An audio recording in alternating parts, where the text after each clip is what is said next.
Hi, and welcome to April's Cheese Club. I'm Jazz, the Quality and Operations Manager here at Paxton & Whitfield, and this month I'm going to talk you through 4 delicious cheeses that are perfect for spring. We've got a couple of new cheeses to try and a couple of modern classics, and I hope you enjoy. This is Winterdale Shore. Winterdale Shore is made by the Betts family in Kent, and 2026 actually marks the 30th anniversary of their cheese-making journey. So they've been making cheese since 2006. However, the Betts family have been farming in Kent since 1495, so they're definitely old hands at farming, slightly newer to the cheese game. Winterdale Shore is a 10-kilo kind of cheddar-style cheese, and it's made with raw milk from their own herd. So they've currently got about 100 Holstein Friesian cows. I always describe a Holstein Friesian as your traditional moo cow, so a nice black and white moo cow, great for dairy, and they enjoy kind of a relaxed farming method. When they're making the cheese, they place the curd into the cheese molds, and then it's pressed using traditional wooden presses for 3 days. This draws out the moisture, and it gives the cheese this kind of classic dense texture you'd expect in this kind of cheddar style. So whilst they're fairly modern cheesemakers in the fact that they didn't start making until 2006, they're really leaning in and using traditional techniques. The cheese is then taken out of the molds and it's wrapped in cloth. Again, a traditional technique. This protects it and also helps form this rind. So when we break into the cheese, we rip the cloth off and then break it down. It's then matured for 10 months. And interestingly, it's got a little bit of a unique twist here. So this cheese is then matured into a cave which has been dug into the North Downs of Kent. And it helps develop that kind of signature flavour and characteristic of the cheese, making it distinctly a Kent cheese and not a cheddar from Somerset, which is super interesting. This cheese itself, the batch we're having on Cheese Club, was made with spring milk in 2025. So the cows will have been outside frolicking, so really nice, lush, rich milk, which should be delicious. You'll see here that I've got a bit of bluing in my cheese, all completely normal. So with this style of cheese and with all traditional kind of cheddars and cheddar styles, this is something you would expect. So you'll see here it's kind of got these cracks and fissures in the paste. That is because the cheese is pressed, not using modern machinery, essentially. So there might be a few gaps. When it's turned, it might get knocked. So this bruising and bluing is all completely normal. It will add it's not a blue cheese, but it'll add a little bit of tang to the cheese. Some people, that's their favourite bit on the cheddar, and they will specifically ask for the bluest bits. Let's have a taste. So at Paxton & Whitfield, this cheese has a special place in our heart, as it's the cheese made most local to our Canterbury shop. So a real big, one of our top sellers there. So a really nice story.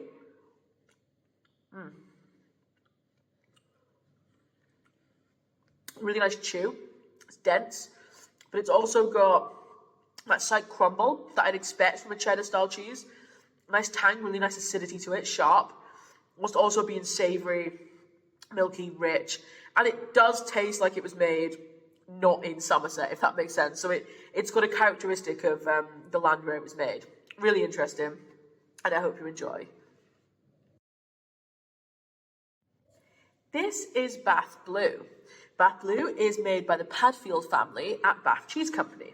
So they make a variety of different cheeses. Bath Soft, Wife of Bath, and Bath Blue kind of make up their core range. The Padfields have been milking their herd of dairy cows on the farm for 4 generations now, taken on the farm in 1914. And they were making cheese back then as well. So in the early 1900s, cheddar was actually being made on the farm in an adjoining farmhouse. In 1990, Graham Padfield, the father of Hugh Padfield, who runs the business today, revived the art of cheese making on the farm. He tracked down an old recipe of something called Bath cheese, was described as being creamy and rich, even mentioned in Lord Nelson's diaries. And today that is known as Bath soft cheese, so would definitely recommend checking that out if you get a chance. And he brought back the art of cheese making to the farm. Then in 2007, 2008, under the watchful eye of Hugh, who runs the business today, they developed Bath Blue. They started developing this, took a few years before the cheese was launched in 2010. They felt like a blue cheese was missing from their offering, but also from the kind of area of Bath. And they were determined to make the cheese in the most traditional, hands-on way they could, which gives it a really unique characteristic. So this cheese is made to a Stilton recipe. However, the cheese is made in really small batches. It's made in a small round vat, which is half the size of even the smallest Stilton makers. So that gives you an idea of scale. The curds are all hand-ladled. So by doing this, you're treating the curds more gently, giving it a butterier, smoother, richer texture. And the cheese is even pierced by hand. So traditionally, when you make Stilton or a Stilton-style cheese, you would inoculate the milk with Penicillium roqueforti. That's the bacteria you add in. It's like a powder. You make the cheese, butter them up, mold them up, and then you set them to kind of mature. They then go into a machine where they're pierced with stainless steel needles. All these holes then activate that Penicillium roqueforti, which is essentially lying dormant. So the oxygen gets to it and the blue mold starts to form, which is why you see the veining in the cheese. This is all done by hand using a really small metal tool, so very cool. They're piercing these cheeses, which does lead to kind of odd, uneven bluing throughout the cheese, but definitely adds to the characteristic, and I think makes a really interesting cheese. So you can see all these kind of, there's no firm lines through, which you might see with something like Stilton. Really adds like a nice kind of touch to that cheese. Let's have a taste. So you'll see, just before we taste it, if you look here, slightly dark around the outside, slightly more fresh and crumbly in the middle. That is typically how you will find Bath Blue, and I think adds a really nice kind of variation within the cheese. It's light, it's grassy, rich, kind of herbaceous, slightly piquant. A really interesting blue, something akin to a Stilton, but noticeably different and noticeably unique. And I hope you enjoy. This is Reddamore. So Reddamore is a brand new cheese, so very excited to be trying this in this month's Cheese Club. And it's made by Leicestershire Handmade Cheese Company. So the Clark family have been making cheese since 2003 and are most well known for their traditional red Leicester. So they make Sparkenhall Red Leicester, which is kind of a staple on all of our cheese counters. The Clarks are a generational farming family, so they've been looking after the land in Leicestershire for nearly 300 years now, so it's safe to say they know what they're doing when it comes to farming. In the early 2000s, Joe and David Clark decided to diversify into cheesemaking. Due to falling milk prices, they needed to get use their milk in a different way, which is quite a common story in British cheesemaking. When deciding on what cheese to make, they discovered that Red Leicester had been made on that farm from 1745 to 1875, and they decided to bring it back, meaning they resurrected this old school recipe of Red Leicester, which leads to that kind of delicious cheese we have today. Would definitely recommend trying Sparkenhall Red Leicester.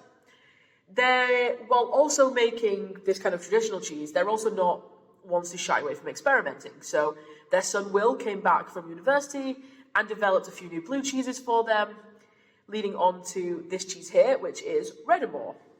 So Reddamore is their newest cheese, only launched in August 2025, so isn't even 6 months old, barely.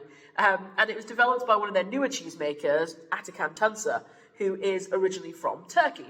Turkey, as it turns out, is renowned for its dairy expertise, and they are the leaders in kind of dairy science. Atakan had lots of cheesemaking experience in Britain. He made cheeses such as Tamworth, St. Gall, which you might have heard of, before moving to Sparkenhall. This cheese, he's kind of developed himself in a kind of alpine style, so it's got that kind of mountain cheese texture you would expect, a little bit squidgier, but it's also a washed rind cheese. So if we look at the outside of this cheese, you may have rind going all the way down and all the way around. It's that orangey colour. This is all completely edible, this rind, and this cheese is washed in a local cider. So washed rind cheeses, they're typically washed in brine or alcohol, and they're there to kind of give the cheese kind of a meatier flavour typically, fruitier, and it's just a way of kind of maturing the cheese. They typically have this kind of yellow, orange, peachy coloured rind, which you can see. And then, this is going to add a nice little fruitiness being washed in the cider. This batch was specifically commissioned by Sparkenhall, so they're not making very much of this new cheese at the moment. Ourselves at Paxton and Whitfield, we commissioned this batch to be made for this cheese club, and you might see it popping up on our Counters Now website over the next few months. So very excited to have this new cheese and to support this new venture from this traditional cheesemaker. All right, let's have a taste. So quite a nice kind of dense squidge when the knife goes through it.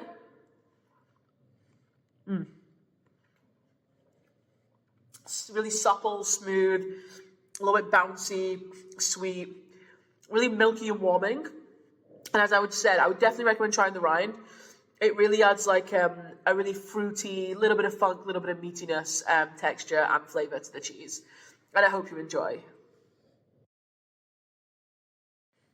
This is Aurum. Aurum is essentially a British take on a grilling cheese. Today, the cheese is made in Yorkshire by Ben and Sam Spence, the team behind Yoredale, which is a traditional Wensleydale style cheese. They have taken over the recipe at the kind of mid to end of last year from the previous makers who were making this cheese up in Cumbria. So this is a relaunch of a Paxton's cheese. We're very excited to have this back on our counters, and in our cheese club you are actually the first people to be trying this relaunch of this cheese.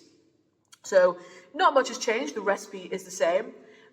They are using their own milk from the farm where they're based, but it's equally high quality, delicious, rich, golden cow's milk. So typically grilling cheeses might be made with ewe's or goat's milk. As I said, this is a cow's milk version, and they're using really high quality milk. It's also a little nod to the name. So Aurum, we named the cheese that because that is the Latin word for gold. So it's both a nod to the kind of golden rich milk that's used to make this cheese, and also the golden colour that the cheese will develop if it is cooked.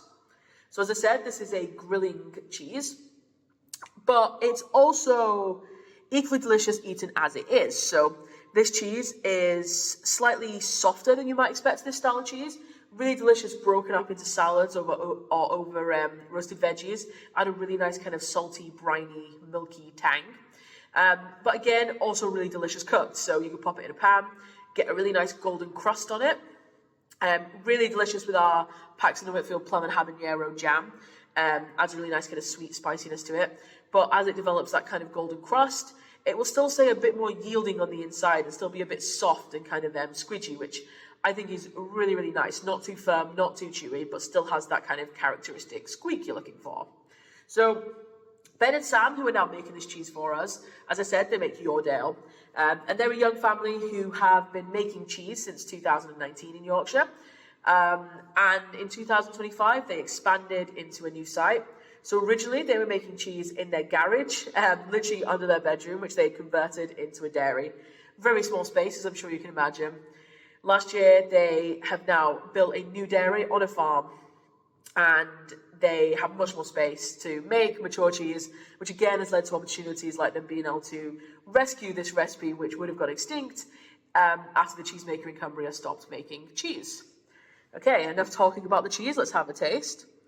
So when I put the knife through the cheese, it's much softer and much more kind of giving than you would expect from this kind of style of grilling or squeaky cheese.